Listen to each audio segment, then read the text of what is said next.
Zdravo djeco, to sam ja, Delfin Joca.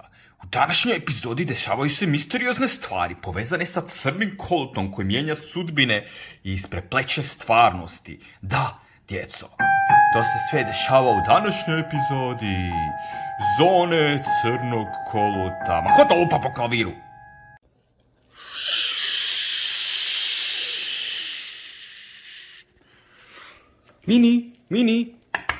Mini, šta radiš, Mini? Želiš se malo prošetati, Mini? Dobro, Mini, idi se malo prošetati, ali nemoj ići daleko.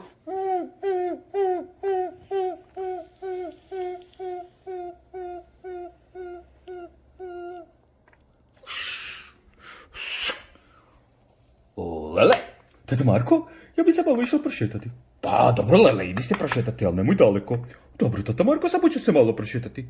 La la la, šetam ja. O, vidi neki crni objekat. Šta je to? Malo ću kružiti okolo. Ho, tko si ti? Pa ti si jedan zgodni mali psić Vukić. Zgodan mali, dragi psić Vukić. O, pa pobjego si, hoćemo se možda loviti okolo.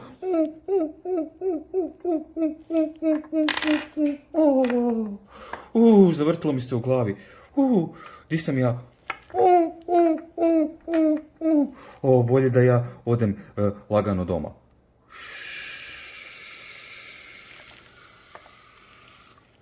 Bok, tata Marko. Tata Marko? Ja jesam, ali tko si ti? Pa tata Marko, to sam ja, Lea. Pa kakva Lea? Ne, ja ne znam Leu, meni je Mini, ja imam Vukića Mini, on je otišao. Gdje je Vukić Mini?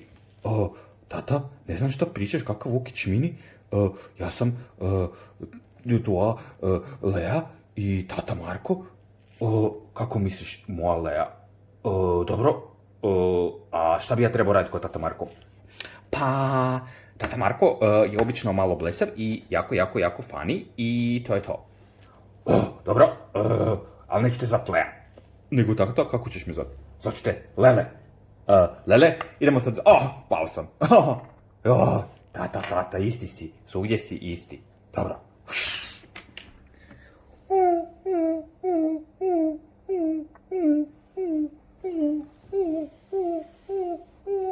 Ko je to? Neki vuk?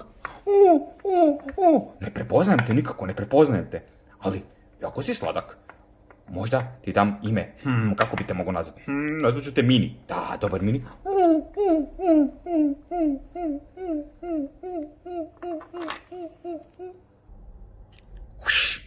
Vidi, djeco, neke stvari su u svim dimenzijama iste, neke su nepromjenjive, kao tatina ljubav prema kćeri ili prema malom krznatom životinsku poput Minija. Da, djeco, tako su vam stvari svugdje. Ma ko to stirate, prokleti kažem, sve ću